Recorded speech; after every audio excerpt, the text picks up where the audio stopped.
Welcome back to Penn State Sports Night. I'm Jeremy Games, joined by NFL analyst Adam Michalesko.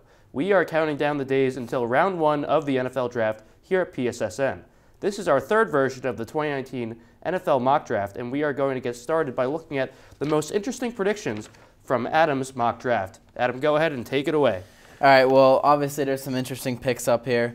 Obviously, I got for the Jets going for Garrett Bradbury. Obviously, a lot of people are not going to like this pick. I personally think that they just got Le'Veon Bell. They have a young quarterback in Sam Darnold. I think Garrett Bradbury would be a nice pick here, considering this is a big defensive-heavy draft. Why not go ahead and get a center who can also be an offensive tackle? And then everyone's going to pick out. I like how I have Nick Bosa there and Christian Wilkins here. I read some scenarios and heard some scenarios where Christian Wilkins I think the 49ers like more. And then I got one more. I got like DK Metcalf going to the Giants. I just think that duo or the trio would be perfect for them, re-signing Sterling Shepard to a big contract, getting Golden Tate, and now having DK Metcalf there alongside Evan Ingram and having Saquon there. I think that would be a great pick for them in 6. Yeah, all interesting picks there. So I'm going to ask you a few questions here.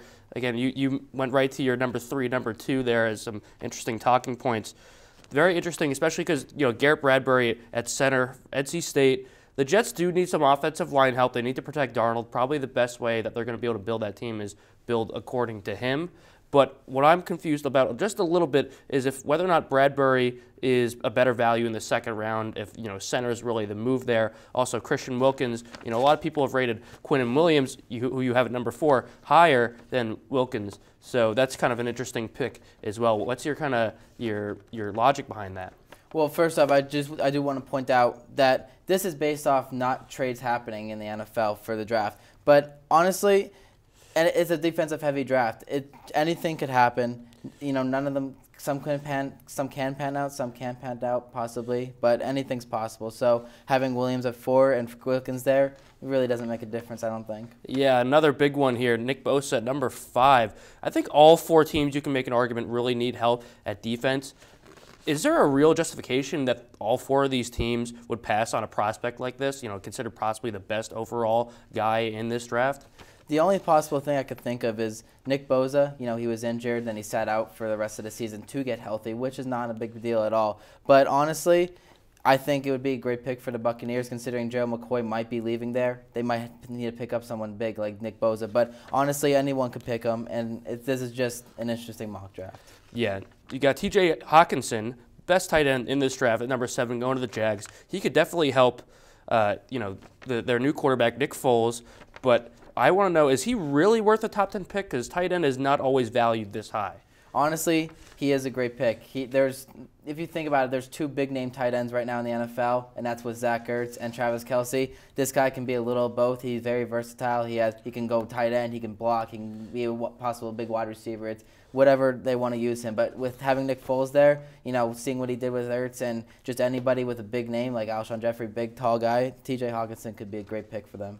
All right, let's jump all the way to the back end of the first round. You have Devin White at 30 overall going to the Green Bay Packers. Now, he's been mocked usually in the top 10, sometimes in the top 5, very highly rated prospect. Why do you have him falling all the way down to the bottom of the round? Like I said earlier, this is a big defensive-heavy draft. I like Devin White going to 30, especially to the Packers. Clay Matthews left there recently. Personally, I think Devin Bush might be a little better than Devin White, just because Devin White ran .02 faster at the combine than Devin Bush. I still think he's a great pick. There's been questionable things where with plays, like maybe he didn't know where to go, possibly. So I don't know. I think he's a great pick. Nothing against him, but I think there's other needs here. All right, very interesting direction to go. I also wanted to talk about Daniel Jones. You have him here at number 28, and just a larger topic here. What's the likelihood that a team in the mid top 15 area trades up into the top 10 to try and grab a guy like him, or some of the other quarterbacks?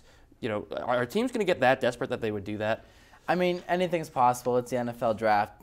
People or teams might panic and go somewhere, but I personally do not think a quarterback's going to need to be traded up for. I don't think there's any big names. I mean, Dwayne Haskins I had at number 11 going to the Bengals. I think that'd be a good pick for them, considering John Ross, if he's healthy, he's very fast, and Dwayne Haskins has a strong arm. For all the, three, Green, Tyler Boyd, and him, I think he has a strong arm to get to them. But I don't think there's any big need to draft or to trade up for a big quarterback, considering how nice this defensive draft class is. Yeah, I would agree with that. Definitely better to pick defense. There's a lot of good prospects, and also quarterback. You don't want to make a mistake by trading up for a guy, giving up a lot of draft capital, and then making a mistake on a prospect who's just not quite as good as some of the quarterbacks we might see in the next couple of years.